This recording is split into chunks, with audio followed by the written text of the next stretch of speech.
Well, my name is Jax, and the only reason I'm up here is to introduce this fine panel of veterans who I want to thank for their service, not just to their country, but to Texas. So thank you to all of y'all. This panel will be discussing cannabis and PTSD today, and I wanted to introduce all of these panelists. Let's start with retired Major David Bass with the ZZ Top beard in the front here. Dave served in the U.S. Army for 25 years. He's a veteran of Desert Storm and Operation Iraqi Freedom. He served in Iraq in the 1st Cavalry Division from 2004 to 2005. When he returned to Fort Hood, he was diagnosed with PTSD, and in 2012, he started using medical cannabis instead of pills. Dave was the director of veteran outreach for Texas Normal from 2013 to 2021, and he and I have done over 400 events together during that time. And that's not exhausting at all, guys. He also founded Texas Veterans for Medical Marijuana in 2015, and there are about 1,500 veterans who actively participate in that organization. To the left of Dave is Lisa Bueno, who served in the U.S. Air Force from 2006 to 2012 with 2 tours in support of Operation Enduring Freedom. She was diagnosed with PTSD in 2016 and turned to cannabis in 2018. Lisa is the director of veteran outreach for Texas Cannabis Collective and the founder of Veterans Educating Texas, or VET Coalition, and works on the production team for Good Blend, Texas, where she helps produce medical cannabis products for patients across Texas. I had the pleasure of meeting Lisa under the dome for a direct action, and we never let her go. To the left of Lisa is Brennan Evans, who served for 20 years in the United States Army, retiring as Chief Warrant Officer 2 in 2017 as a Black Hawk helicopter pilot.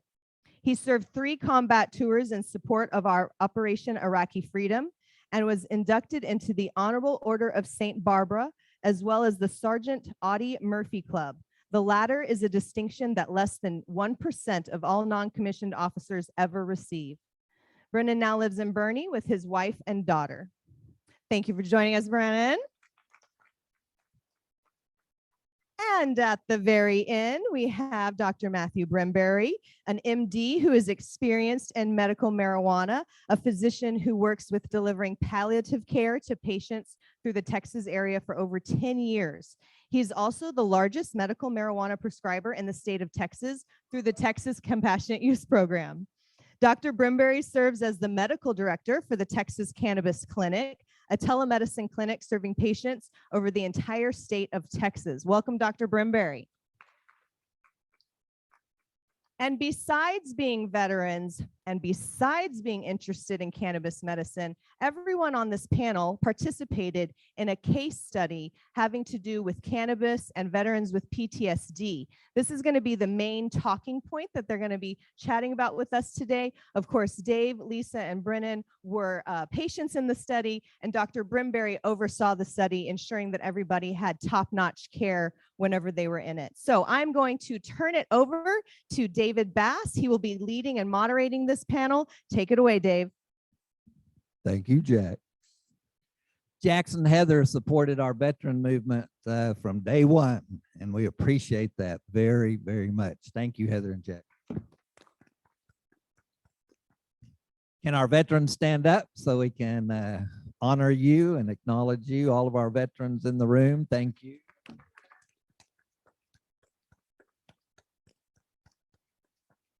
And this is Terrence from Good Blend. Terrence, if you can stand up. This is the community outreach for Good Blend.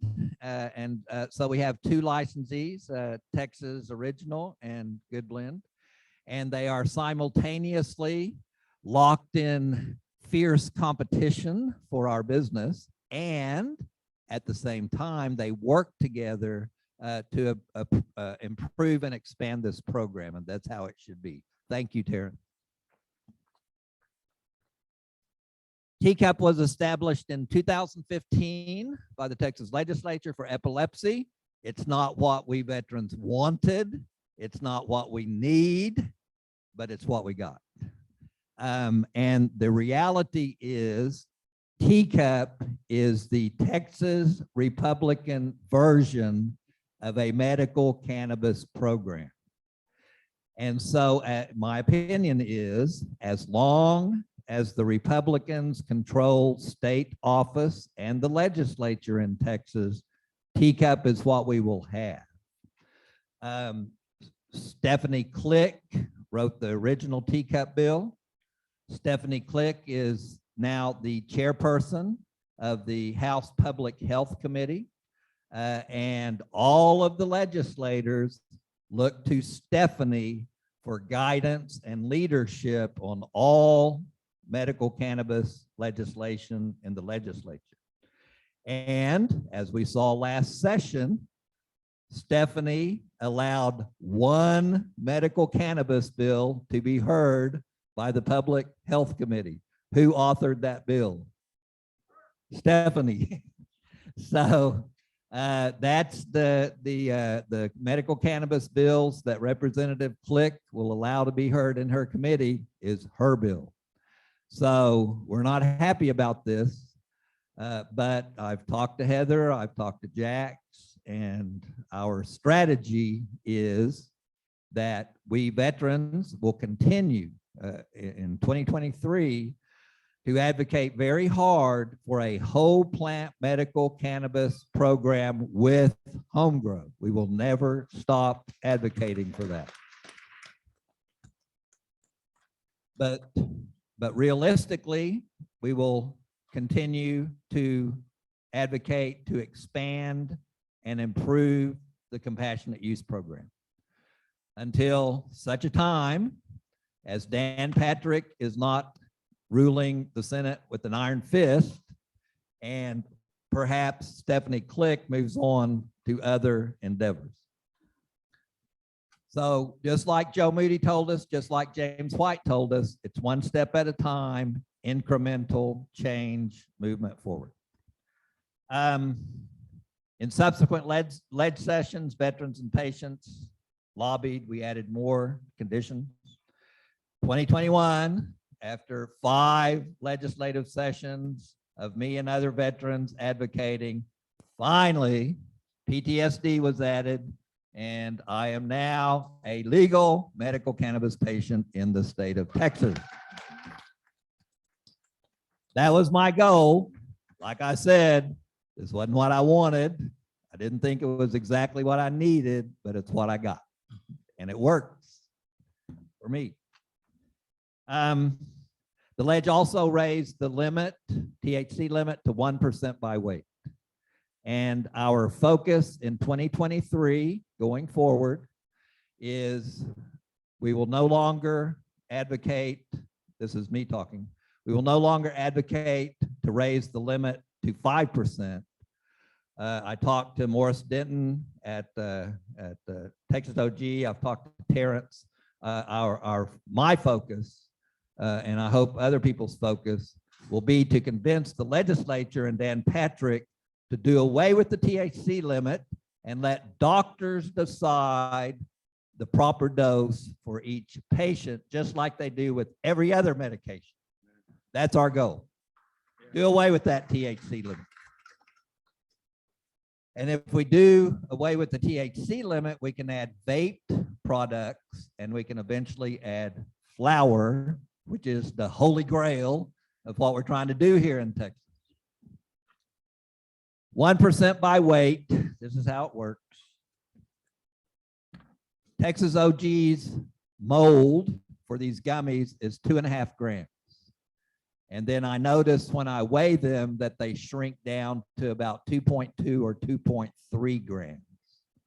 At 2.5 grams, then Texas OG and Good Blend could formulate 25 milligram doses, which for me personally is a very strong dose. And for most people, it's a strong dose. But for veterans with extreme conditions of PTSD, TBI, injuries, they need stronger doses, which is why we want to do away with this THC limit.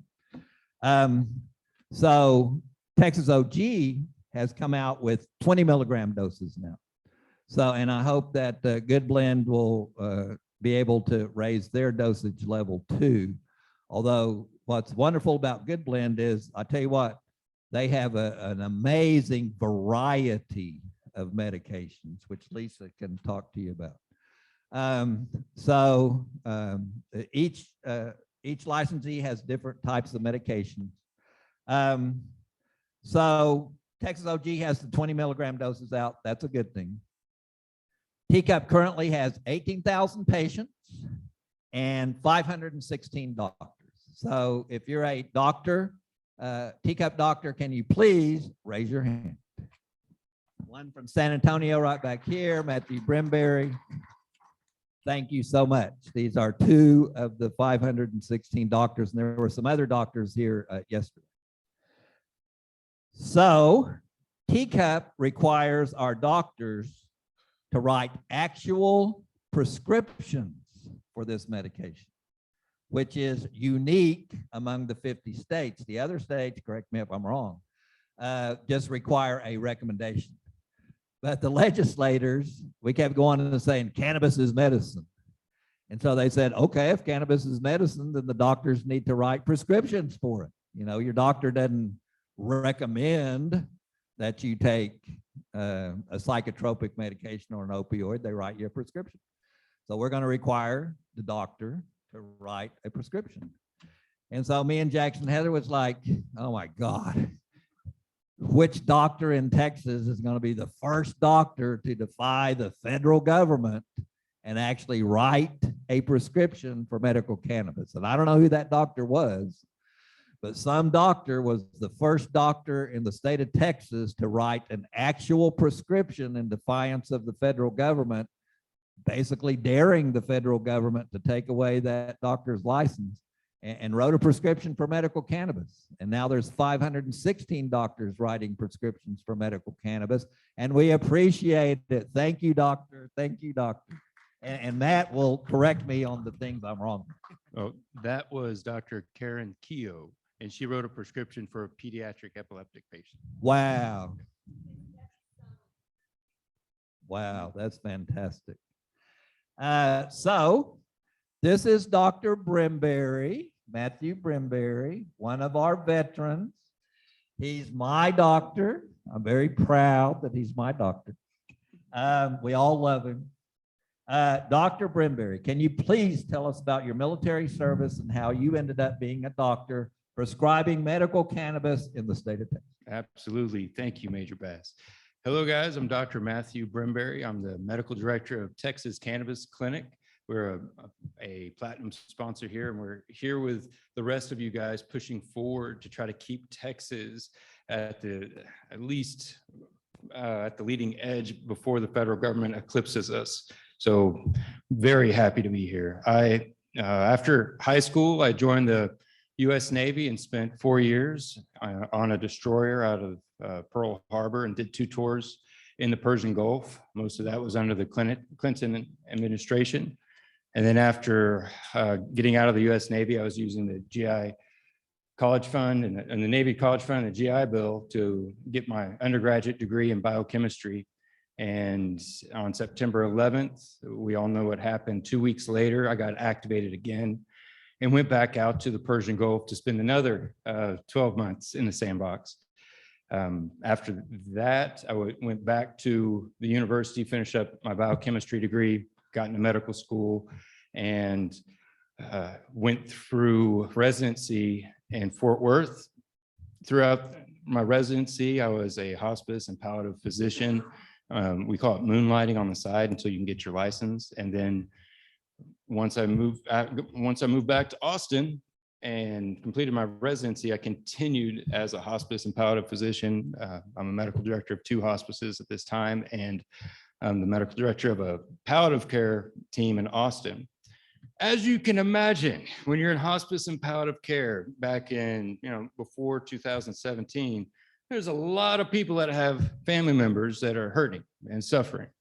And different hospice medical directors will tell their staff that their patients can't use cannabis or they'll be friendly. And I've always been cannabis friendly in my hospice and palliative medicine career.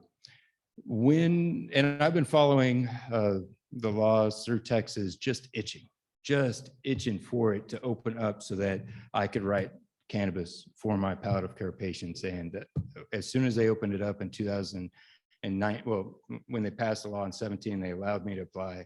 I think I was the first one in there, and the Department of Public Safety gave me a license immediately, because I don't know if you know this or not, but when you have end-stage Alzheimer's, when you have end-stage ALS, end-stage cancer, and you're at home, your neurologist isn't coming to your house.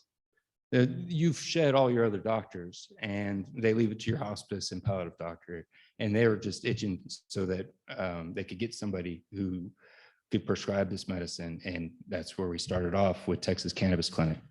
It quickly exploded because we were serving patients all through Texas, and there's a huge need. And that's where we went ahead and incorporated in 2020 under another tax ID so that we can continue to serve all of Texas. So that's pretty much how I got into cannabis. And I realized really quickly that my patients that were using cannabis, they knew a hell of a lot more than I did. And so as we started this company, I insisted that all of my clinicians were certified in cannabis as well. And so we've been trying to stay up with you guys, the patients, so that we can deliver quality care and have a sit-down conversation about what you're using and what we can offer you through the Teacup program.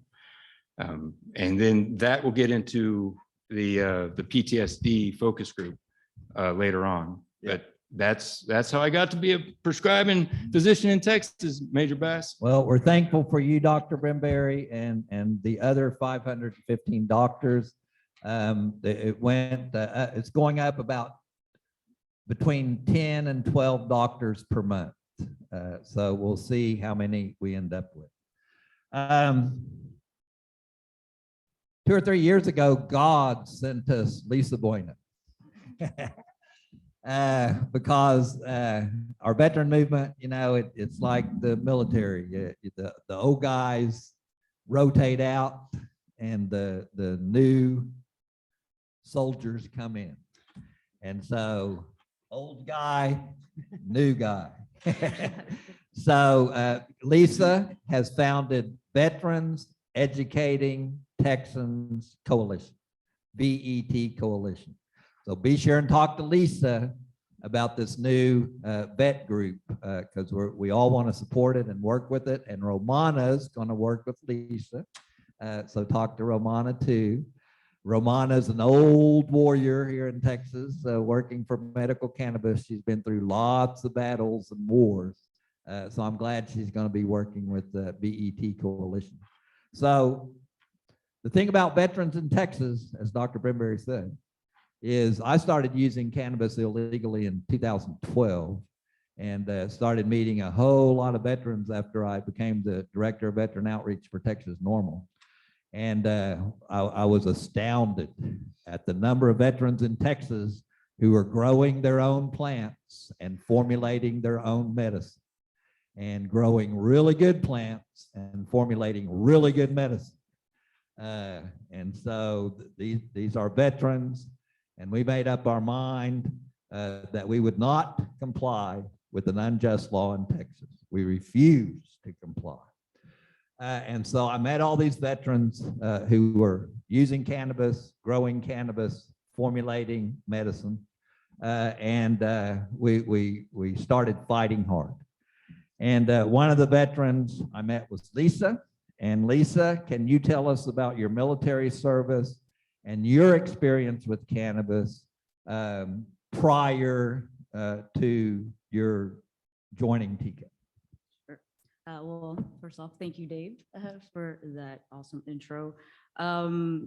So I enlisted in the Air Force in 2006, so from 2006 to 2012, spent 6 years in the great state of Kansas. I got to go overseas twice in support of OEF. I went to Qatar and Kyrgyzstan for 6 and 8 months at a time.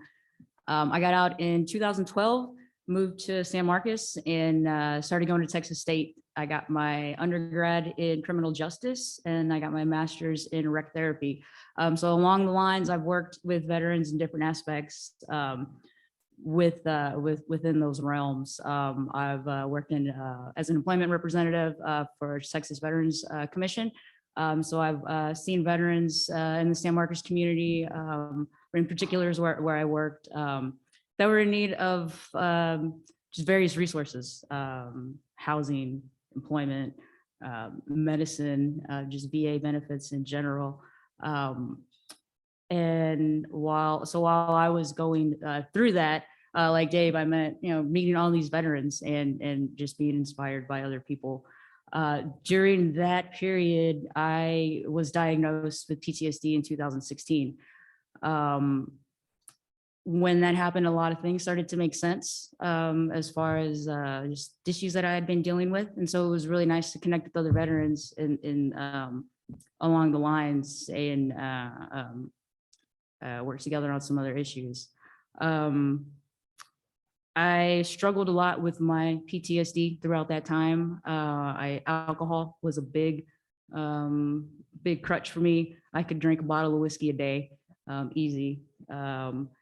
And I was on the cocktail of pills, let you hear, like from it seems to be the combat cocktail, the psychotropics, the benzos, everything. So that mixed with the whiskey wasn't doing me any favors.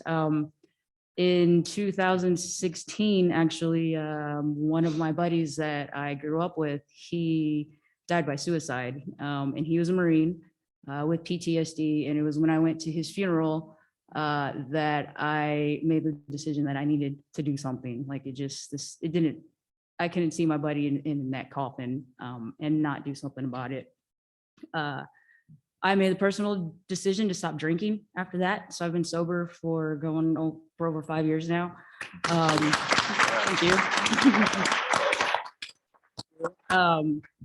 So getting into cannabis I was real hesitant at first. Being sober was important for me.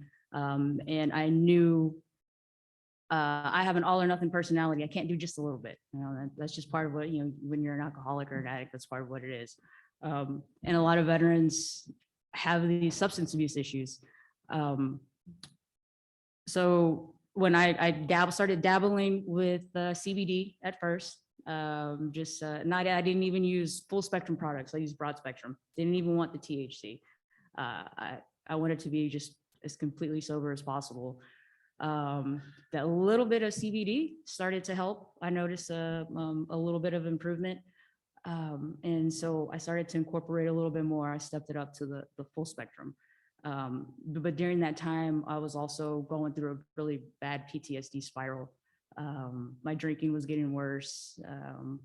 I'm sorry. So I was dealing with that. There's more place here. Well, you're telling us about that you started using cannabis. Right. Yeah. So I hit a rough patch, a really rough, probably the lowest, my rock bottom. I became suicidal. And there was one night I actually went outside and I made the decision, like this was it. Like I was going to do it. I went outside, just happened to have a gummy that a friend had given to my partner a long time ago that we forgot about, that was sitting in the freezer. I remember that night I rolled a joint of CBD flower, and I took that gummy and I went outside and I was smoking that hemp flower, and that gummy kicked in, and it just like a light bulb went off, and it was like, why is this illegal? Like everything just like it pulled me out of that moment of like I was ready to kill myself. Like I was done. And then once that gummy kicked in and that hemp kicked in, I made the decision like that. I'm not stopping. So I just since then have just gone full force. I met you at the the NB parade, and the Veterans Day parade is where we met. Veterans Day parade. Veterans Day parade, and then have just gone full force into there since then. That's a wonderful, inspiring story. Let's give Lisa a big hand. Brennan. Brennan has an amazing military background. Brennan, can you tell us about your military service and how you started using cannabis? Absolutely, Dave. So my name is Brennan Avant. I joined the Army right out of high school, so 1996. I grew up in Northern California. I was that kind of hippie surfer dude, cutting school to go catch waves, and I just didn't know what I wanted to do with my life. So I joined the Army, initially enlisted, spent 12 years in the field artillery, and then I had my midlife crisis, if you will, and I wanted to go fly helicopters. So, I did, like, my intro that Jack said, after being inducted into two pretty, predominant and really good societies, Audie Murphy Award and Honorable Order of St. Barbara, I said, no, now it's time to flip the switch. So I did. Over the course of my career, I had 3 deployments in support of Operation Iraqi Freedom. The first one really got me, though. I lost my soldier to, I might get teary just because it's pretty hard for me, but I lost him. He got electrocuted in a shower, like literally like maybe 20 feet from where I caught was. I heard it. A good buddy of mine, Frank Lamar, still in contact with him, was the one who discovered him. And, that really set off my PTSD, even though I denied it for years. Like Lisa, and like a lot of folks in the military, you learn to self-medicate with what is allowed and almost glamorized. So alcohol, and lots of it. I was right there with you, even 4 years ago. Would be nothing to take down a fifth of whiskey and a 6-pack of beer in a night, and I was doing that even flying helicopters. I really stuck to that 12-hour bottle to throttle rule, but it's not really good to fly a helicopter with troops in the back when you're hungover. But I had a really successful career, and I hid my alcoholism very well. I hid my PTSD very well. Once I got my retirement approved, I actually turned in my flight wings just because I didn't want that stress anymore. So when I retired out of the Army, I wasn't even awarded the chance to wear my aviator wings, and I'm still not allowed to. It's not on my discharge paperwork, nothing. But I made that decision to focus on myself. I knew I was getting out of the military. I was leaving something very comfortable and familiar, and just diving into something for the unknown. So I was transitioned over to the Warrior Transition Battalion at Fort Carson, Colorado. Best care I ever received in the Army. And that's where my PTSD got diagnosed. Sleep apnea, just all the other stuff, restless leg syndrome, general anxiety disorder, you name it. But I actually made the decision one day when I was still on active duty and I was clearing Fort Carson. I took a drive to Manitou Springs and went to a place called Emerald Fields. And, I told my wife I was going to do it, and she was still kind of hesitant and just going, I don't know about this, marijuana thing or whatnot. But I remember walking in, and I had no idea what the menu was, and I had no idea what I should get or what I should purchase or try. So I just found some of like the lowest THC percentages that I could, and bought a gram of this and a gram of that. Didn't have a pipe, realized that, so they gave me a pipe. Thanked me for my service. I got 10% because I had a Colorado driver's license, and 10% because I was military.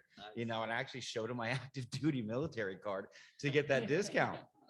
But I felt pretty safe that I wasn't going to get drug tested. I was days away from signing out on my retirement leave and moving here to Texas, where I'd already had a job lined up. I distinctly remember sitting on the back patio. I had one of those Mongo 24-ounce Budweiser cans, and just pulled out one of those things, pulled out this brand new sparkling pipe, and packed probably about, I don't know, maybe like a quarter of a gram in there. And then hours later, I remembered I was out back with a beer. It just sat there. Then I moved here to Texas, and I was completely isolated. I had really no friend network. All I had was my job and my family. And so I reverted right back to heavy alcohol use. easiest thing for me to self-medicate with. Over 4 years ago, I started just really tapering off, and I made the decision that I'm going to do this incrementally. So I stopped hard liquor. It's been over 4 years since I've had any hard liquor. And just thanks. And just 2 weeks ago, I made the decision to get completely sober from alcohol. So it's been about 2 weeks. Yeah. I have a good sponsor. I never had really any success with AA, and always seemed too pushy, and whatnot to me. But good buddy of mine, Ben Sanchez, owner of Go Green Botanicals, he posted, or his wife posted on his Facebook a few weeks ago, and they were out celebrating his 9th anniversary of being sober. So I immediately reached out to Ben, met up, had some Hawaiian barbecue in New Braunfels a few weeks ago, and he's my go-to. He's my sponsor. And like one of the things that I asked him, I was like, "How did you do this?" He's like, "You got to stay laser focused." But he said, "Always have something in your hand." So now I'm a verified tea connoisseur. I'm exploring how expensive honeys can be.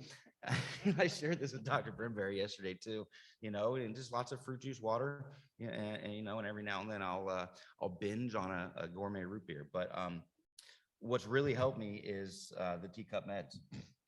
They're pricey, but like I said, I had no support network when I first got here. I was all black market. I'm still about 50% black market, just because I can't afford a monthly, $300-400 for the meds. But one of the best things I did, and it was actually my wife. That's how I met Dave Bass and a whole bunch of others. She found Texas Veterans for Medical Marijuana for me, and I immediately joined. And all of a sudden, I had a network, and I had safe access to black market, flour and what I needed. But it really started evolving where I wanted to go. And that's how I started, being an advocate and attending things. But it was a hard step, because you're putting yourself out there, you're laying it all on the lines. I've lost some friends over it, but I guess they weren't that, good of friends. Yeah. And that was pretty much me prior to September 1st. And, it's really changed my life. My daughter knows, she's supportive. My wife supportive. Most of my family and friends are completely supportive of it, because they've seen the change. And kind of funny story, about 3 years ago, because my daughter was going through middle school in the Fort Carson, Colorado area, and she just asked her mom, and I wasn't in the vehicle. She's like, "Mom, why is marijuana illegal in Texas?" And we just left Colorado and it's legal, just honest question. So my wife explained it the best she could, but I mean, there really is no valid answer as to why, but, and then she just matter of factly looked at her and it's like, your dad smokes, right? And her jaw just dropped. Here's this horrible drug, but she sees all the improvements I'm making with, alcohol and, lifestyle changes or whatnot. And she realized that this new dad, if you will, the better dad, it's because of cannabis. It's because of my, marijuana use. And, that's pretty much how I got started and involved with everybody, and now I'm not isolated anymore. I used to be a severe introvert, if you could believe that. And I mean, that was mainly alcohol doing that. I wouldn't make any excuse I could to cancel plans that I already had, and it's the demon that I'm still fighting. But I got a good network, and I got my medical cannabis, and I mean, it helps me. I never thought I would wake and bake ever again in my life, but I'm telling you, that's the best way to start the day for me. And it's not intoxicating. Dr. Brimberry is my doctor, and we've had a lot of really good conversations. And I always enjoy telling him, the progress that I'm still making, and it's God put this plan on the earth for a reason. And it's wrong for it to feel like a criminal. And that was always the worst part. When I was 100% black market, I was like, why am I being treated like a criminal? So. Thank you, Brendan. It's very inspirational. So last ledge session, we finally got PTSD added to the Texas Compassionate Use Program. And when we started out as advocates, we were told by all the lobbyists It takes 5 legislative sessions. When you come up with a new idea in Texas, it's going to take you 5 legislative sessions to get to where you want. And it took us exactly 5 legislative sessions to get legal medical cannabis for veterans in Texas. So we were on schedule. We don't like the schedule. After PTSD was added, Morris Denton, CEO of Texas OG, contacted me. He suggested that I talk to a group of veterans, ask them to participate in a veteran focus group and for 90 days, try the teacup medicine and see if it works for PTSD. So I spoke to 15 different veterans, 14 plus myself. Texas OG agreed to provide us the medications free and pay for our appointments with Dr. Brimberry. And then Dr. Brimberry would write our prescriptions. And then Texas OG would provide as much medicine as the veteran wanted to use with that prescription, which we really appreciate. In exchange, the veterans would document their daily use, keep a log of the effects of the medicine, and report that to Dr. Brimberry. Only one veteran dropped out. So we started off with 15, ended up with 14, which is really good. For 90 days, we tried various formulations of the Texas OG meds and reported to Dr. Brimberry. Lisa, can you tell us the medicine you used during the focus group and what your conclusion was after you used these meds? Sure. So for during my participation in the group, so I'm one of those patients that Dr. Brimberry referred to with the high tolerance. The 5 and 10 milligram products, they work, but I have to take a lot of them. So I'm very grateful to Morris Denton and Compassionate Cultivation for providing our meds for 90 days, because that did allow me the ability to actually play around with my dose and see what I need. Because for me, realistically, I was going for my costs were close to $1,000 every 2 weeks. So there's no way I would be able to afford that out of pocket. I was using the 0 to 1 tincture during the day. That's a 10 milligram tincture. I would start out with roughly 2 to 3 droppers, so 20 to 30 milligrams of that in the morning. And I was still using my black market meds on top of that too. I was still using flour on top of that as well. I was able to cut my flour use in half from, I went from an ounce a week to half an ounce a week of flour while I was using the teacup meds. So on top of that, it was about 20 to 30 milligrams of the 0 to 1 for breakfast and lunch, basically. And then I would also medicate with flour in between those as well. In the evening, I would use the 1 to 1. The CBD THC ratio worked really great for me for sleep. And for me, that was the biggest thing that I got out of the program, was the improvement in sleep. I mean, it was, holy crap. I mean, the difference that sleep can make in your life, like, it's amazing. I would use about 50 milligrams of the 1 to 1 though, to get to sleep. So that's a lot of oil to ingest. It doesn't go down very well. For me, gummies aren't as effective for me. So while I would like to use gummies more, they're just not as effective. Tinctures work best for me. Flour is ideal, but that's what we're going to work for the next session. So yes, primarily I was using the 0 to 1 tincture during the day and the 1 to 1 tincture at night, with flour in between as well, with great improvements in sleep.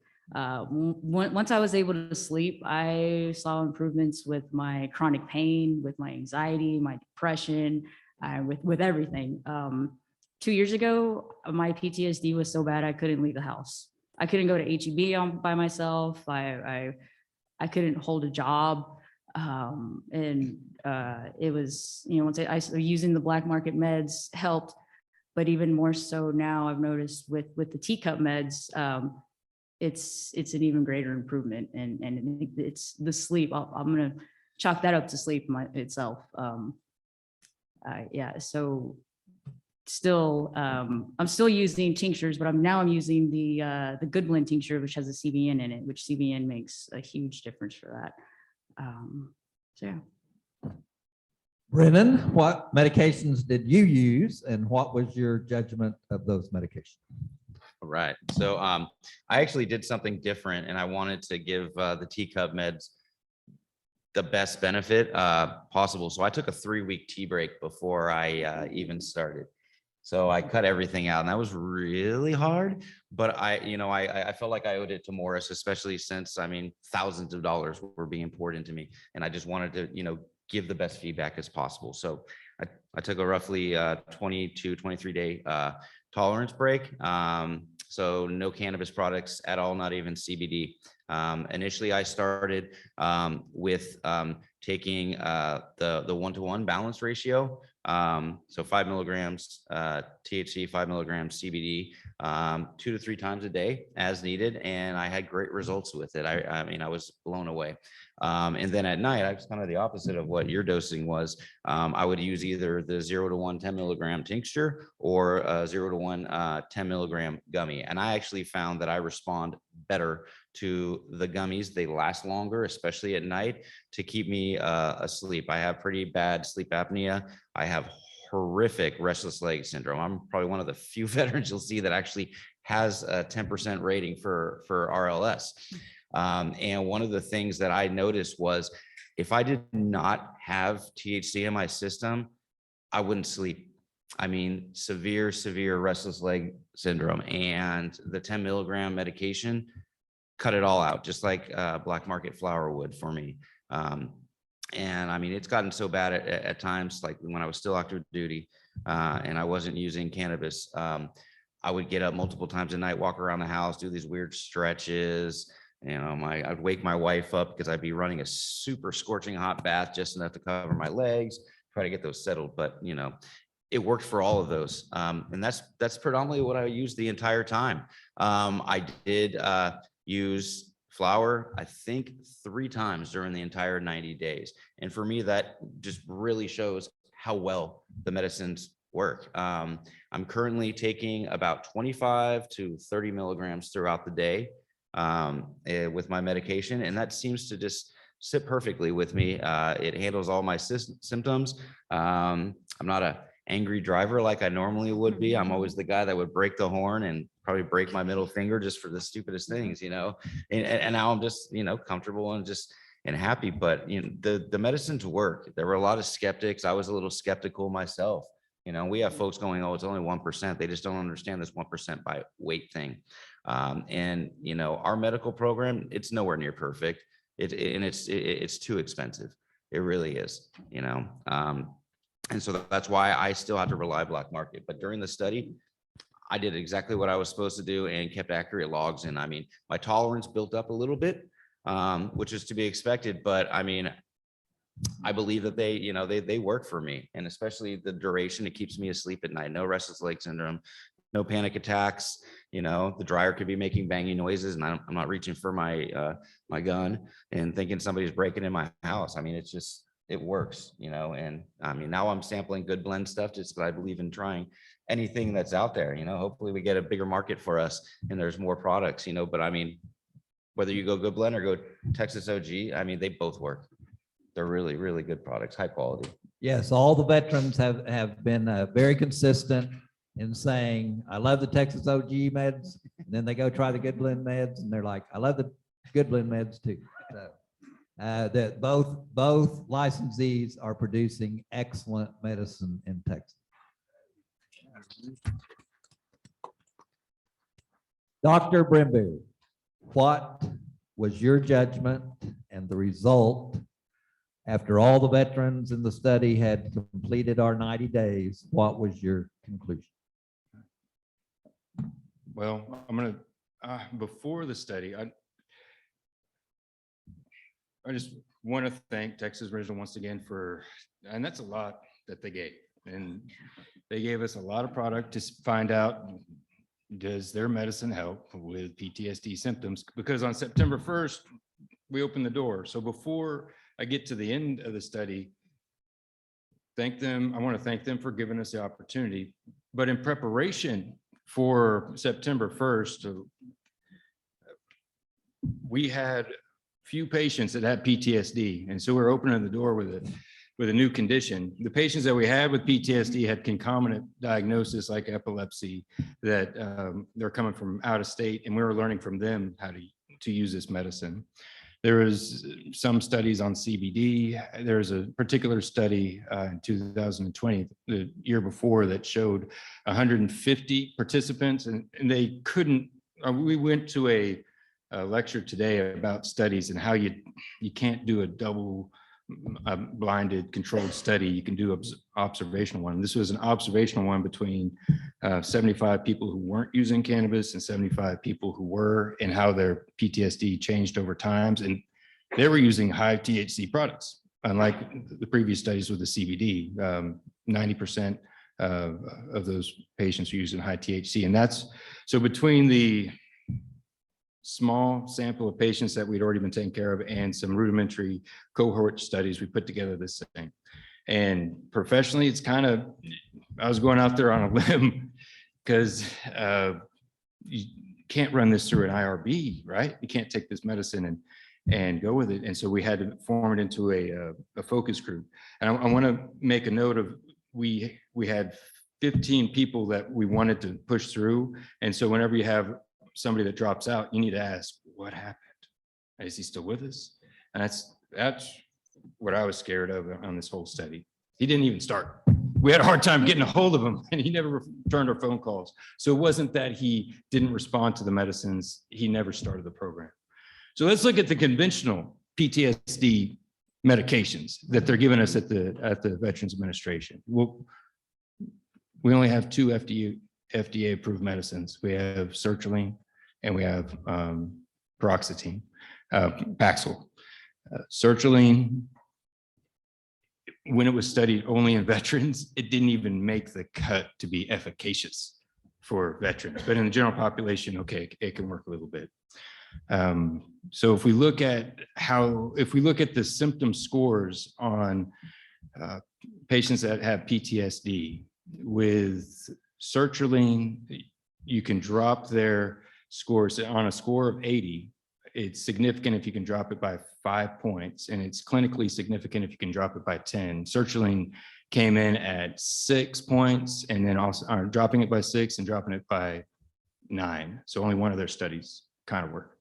The other medicine is paroxetine, and it's a stronger SSRI, and that medication dropped by 14 points, 11 points, and 6 points. So just barely. So I put those are in the single digits to just barely teens, right?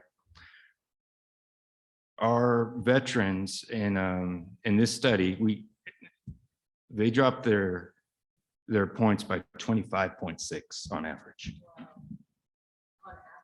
Yeah, on average. Well, the SSRIs may give you maybe 9%, 10% reduction in symptoms, 47.6 reduction in symptoms percent. And of the responders, so in the SSRI responder groups, you'd have maybe 60% of them respond enough to bring their scores down by 5 points.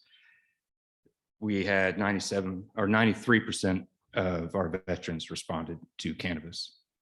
And when it comes to remission of PTSD symptoms, meaning that you take the medicines to where your symptoms are controlled, in the SSRI groups, it's usually about 30%.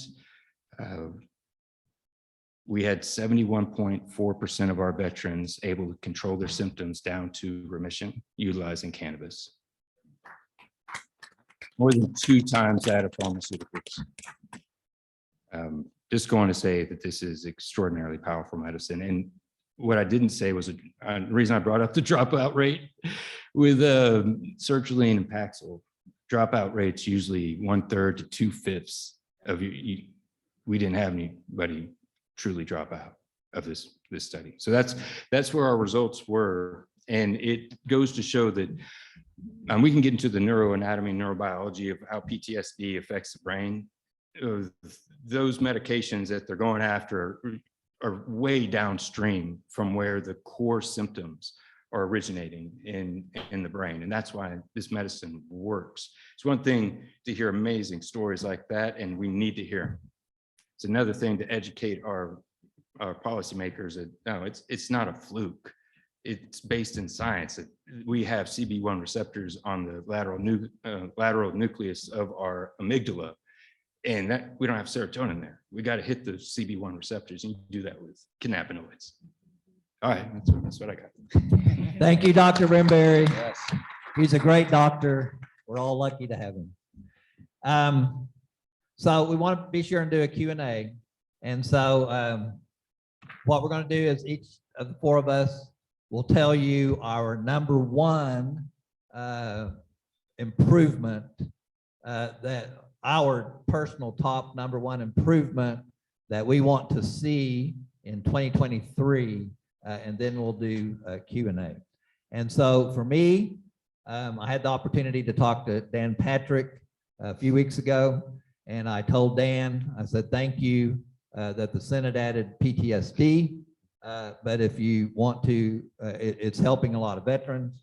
But if you want to continue to help veterans in Texas, we need to add chronic pain in 2023. So you see me walking with my cane. I'm getting more crippled all the time, and it's irreversible. And so I told Dan, I said, you know, this medicine is working fantastic for PTSD for me, but it also works for chronic pain, Dan.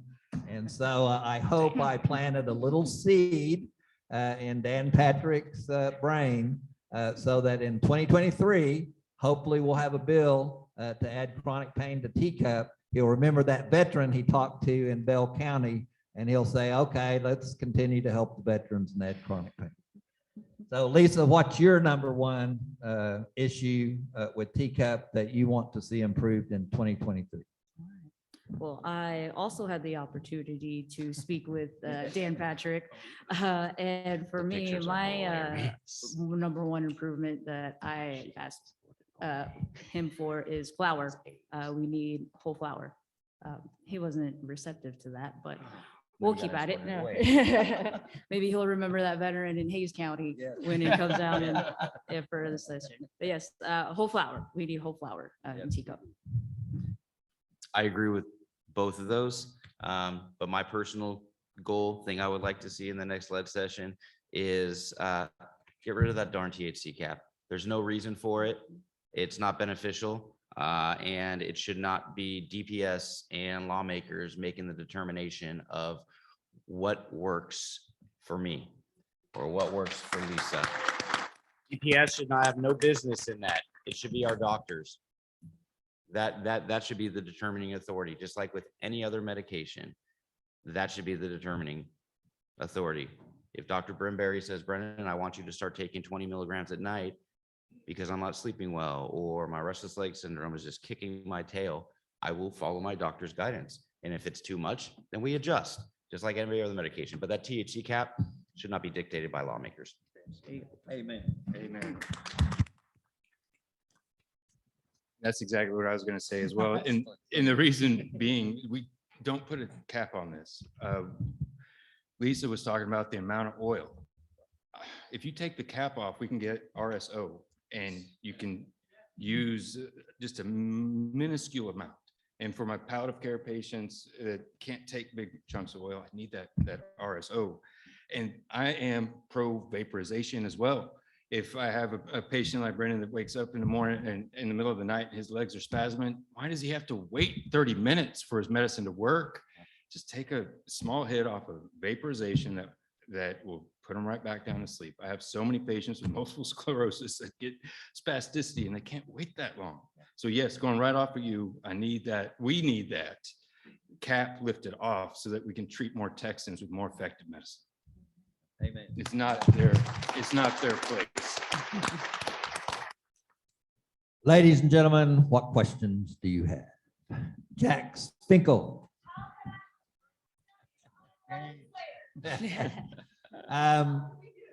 The question is, how do we get the study? Dr. Brimberry, how are we going to do the results of this? I need to put it together, make some pretty graphs, write it up and hand it over. Please, let's do this. Yes. And Dr. Brimberry showed me the chart yesterday comparing cannabis to the two approved medications. And I'm telling you, that chart is powerful. All of our legislators and Dan Patrick need to see that chart. That is irrefutable. It proves what we anecdotally have been saying for years. And it's right there on that chart. Indisputable evidence. Heather. Sometimes it can be intimidating for patients or caregivers or those who just aren't involved in this all the time to come to the Capitol and talk about this issue. Should they feel that way? What was your experience getting involved? I know Lisa. What is the experience of getting involved as a first-time advocate?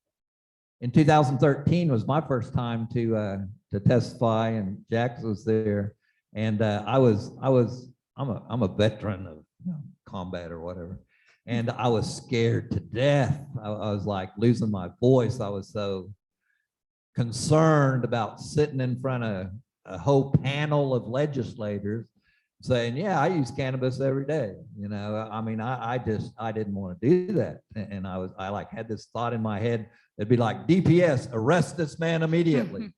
And I'd be drug out in handcuffs. But thank God, Ann Lee was there with her husband. And somebody introduced me to Ann Lee and her husband, who's a veteran. And her husband, Bob, right? Bob told me, he said, Dave, you get up there and tell the truth and you'll be okay. And so that's our armor, where we are telling the truth. We have nothing to fear. I would just say, just show up. It's just that easy. All of this is totally outside of my comfort zone. I would never wanted to do this for anything before. But if you care about something, you have to do it. If you're not going to do it, then who is? So just show up and make it happen. I'm pretty new too. It's only been a few years for me. It was fear of being judged for the medicine that I use, as opposed to the person that I am. I'm a huge humanitarian. I work nothing but nonprofit because I like helping people, and that's just, I'm still serving is the way I look at it. But I was afraid of being negatively judged for a plant and something that is much healthier than a lot of the other medications that they would try to prescribe to me, but you just have to, like Lisa said, just get out there. And if you're not comfortable speaking or being that one that is calling your representatives, find another way to help. Reach out to Heather, reach out to Lisa, reach out to Jax. There's always background things you can do. I mean, you can help set up an awesome event like this. Everybody needs that volunteer workforce, but there's just so many different ways to get involved. And then once you become comfortable, go talk to your candidates in your local jurisdiction. I love walking up to county judges now and talking about marijuana, and now that I'm no longer associated with a certain organization where I had to engage with emergency management coordinators and county judges and law enforcement on the daily, it's even funner for me because I can just pop back up and now they're like, wow, 4 years you did this and supported us for disasters and whatnot, and you use marijuana, you use that devil's lettuce. It's fun to me now. It really is. But you just have to get out of that comfort zone and find your niche, and I found my niche with Dave, and it's where I want to be. But you just have to find a way to help. If you don't want to be the one in front talking, you don't want your support for legalization out there, there's a million different ways that you can help. So Yeah, same. Next question. Yes, sir.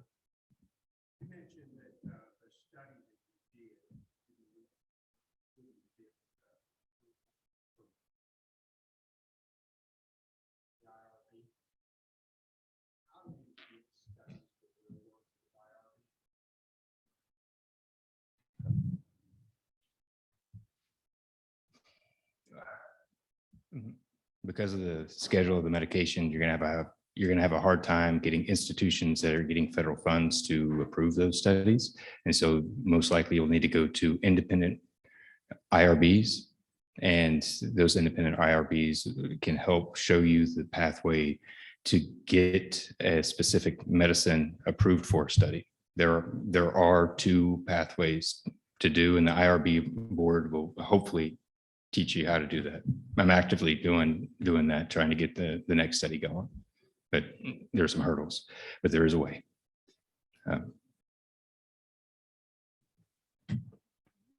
Next question. Yes, sir. Yes, doctor. This is a teacup doctor from San Antonio. Hey.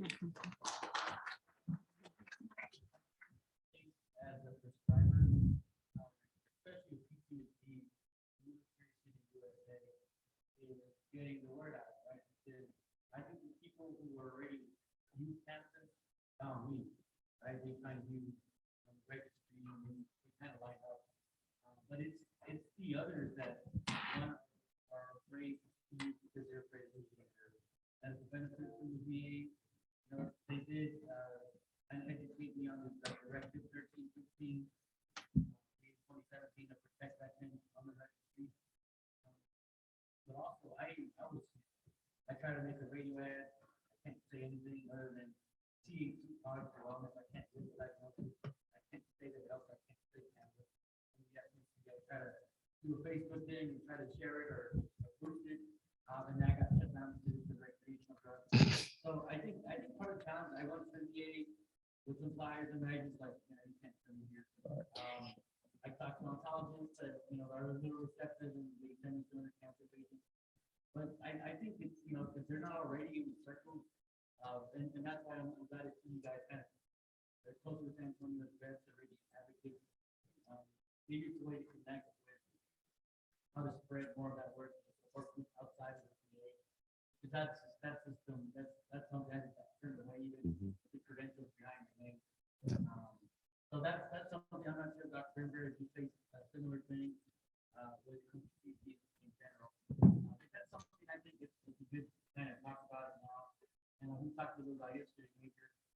You know, maybe you think I was approached by one rep from Switzerland. We want to try to get a dinner with some doctors, legislators. And we have stories galore of how every day is a new story. Inspire me to continue to try and do more. So I think, you know, part of the challenge is, you know, people outside of the circles that already know how to get into the program, let them know about the program, let them know about stuff. And obviously this is it's all business steps. But you know, with the next session right at hand, I think this is the right timing to get more movement. From a physician side, we have that kind of influence on legislators. But then also, right, the more patients that talk about it and know about it, obviously that'll help the program as well. Yes, thank you. The whole point of Texas Veterans for Medical Marijuana, our whole mission is to get the word to every veteran in Texas that cannabis is good medicine. But I have several Facebook pages. And so Facebook will say, congratulations, you have this high performing post on your Texas Veterans for Medical Marijuana Facebook page. We recommend that you buy an ad to get it to more people. So I'm like, okay. And I punch the button and say, I want to spend $25 to boost this post that I made. And then Facebook replies back, sorry, that violates our community standards. Your ad is rejected. You know? So it's completely insane, and it's very difficult to get the word out. So we use the media, we use events, we use social media, any way we can to get the word out. Sir, I live in Bernie, so as soon as I get off this stage, I'm going to grab one of your business cards. I do not mind going around to VFWs or other places around Mill City. I love wearing my Texas Veterans for Medical Marijuana shirt on Fort Sam Houston when I go to the PX or the commissary, and I'm surrounded by soldiers, sailors, airmen that are all doing their training there, and it's a good conversation starter. Half the time, you know, the AIT kids are like, did you see that guy's shirt? You know, but I mean, I'm out there and I don't mind. And I mean, we can probably set something up, you know, once every couple of months if you want. And I can, I don't mind, you know, the oldest VFW in Texas, right along that Riverwalk, is a good supporter. And they're pretty open-minded, and they're getting even better supporting cannabis. But if you want help, you want somebody to talk to even active duty folks, right here. James, and raise your hand. We're finished. Okay, one more question. This is James, a new veteran I've met, Air Force veteran, and I'm honored that I've got to meet James. It's fantastic. So much. Kind of piggyback on Doc, there was something that I did and I've been doing it and I've had zero kickback. I've had nobody said anything.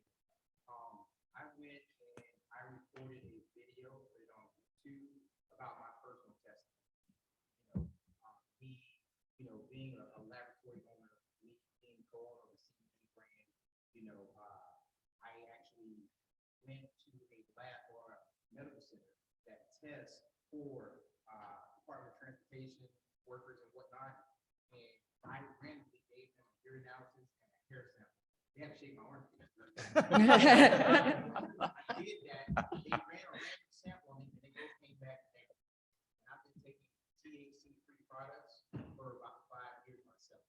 So I put all of that in a video. I even labeled it military, first responders, and veterans can't take CBD. We looked up the DOD regs, what they had. I used to be a lab tech in the Air Force. So I went and looked at the DOD regs, what they had to look for in terms of amyloids. They looked like Delta 10, Delta 9, and other. So if those are not in what you're taking, there's no problem. So I put all that in a video, put it on YouTube. I gave it to the doc. I put it on Facebook. It hasn't been kicked back. Nobody said anything because it's my personal testimony on my experience, what I've done. So it's Thank you, James. My opinion is, thank you very much, James. My opinion is this is the greatest cannabis event that we've ever had in Texas. Thank you for being here. I think this event has gotten us to a whole different level. It's wonderful to be on the sacred ground of Texas A&M, talking about cannabis. Thank you, Mason. Thank you to your whole family. Thank you for being here. It's an honor that we got to talk to you about this. Thank you for having the panel, Heather. That's it for us.